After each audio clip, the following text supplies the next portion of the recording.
Focused mutual fund scheme म्हणजे काय?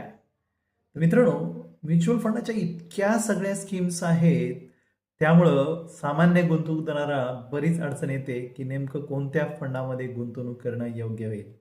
म्हणूनच आज तुम्हाला हे क्लिअर करतो, की फोकस्ड म्युच्युअल फंड स्कीम्स म्हणजे नेमकं काय असतं.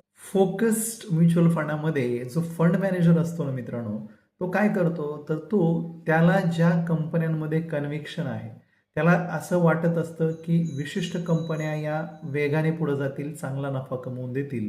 मग अशा या 30 किंवा 30 पेक्षा कमी कंपन्यांमध्ये तो त्याची सगळी जी इन्व्हेस्टमेंट आपल्या वतीने करत असतो, तो करतो.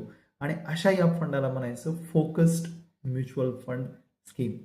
मग आता 30 म्हणजे नेमक्या कोणत्या? Small cap, mid cap, large cap? तर याचं कुठलंही बंधन त्या फंड मॅनेजरवर नसतं. पूर्णतः फंड मॅनेजरचा अभ्यास, त्याचं इन्क्लिनेशन, त्याला काय वाटतं, या सगळ्या गोष्टी याच्यावर आधारित तो निर्णय घेत असतो. त्याला जेव्हा असं वाटतं की या विशिष्ट कंपन्यांमध्ये गुंतवणूक केली तर आपल्या गुंतवणूकदाराचा अधिक फायदा होईल, तर तो त्याच्यामध्ये गुंतवणूक करतो. खरं तर याच्यामध्ये एक महत्त्वाची गोष्ट आहे, की त्या जर कंपन्या, त्या क्षेत्रातल्या कंपन्या जर वाढायला लागल्या, तिथली जर गुंतवणूक फायदेशीर ठरू लागली, तर आपला सुद्धा त्याच्यामध्ये खूप मोठा फायदा असतो. परंतु हे थोडंसं दुधारी शस्त्र असल्यासारखं आहे.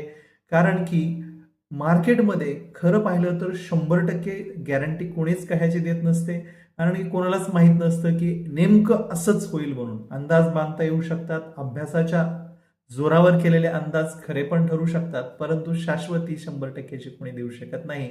आणि त्यामुळं अशा प्रकारची बेट लावणं हे दुधारी आहे. दोन्ही बाजूनी मार्केट जाऊ शकतं आणि त्यामुळं हे थोडेसे रिस्की प्रकारातले फंड्स असतात आणि ज्याच्यामध्ये माणसं गुंतवणूक करताना दिसतात.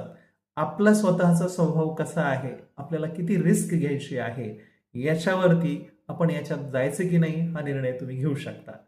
तुम्हाला जरूर सांगा, तुम्हाला या फोकस म्युच्युअल फंडात गुंतवणूक करायची आहे का?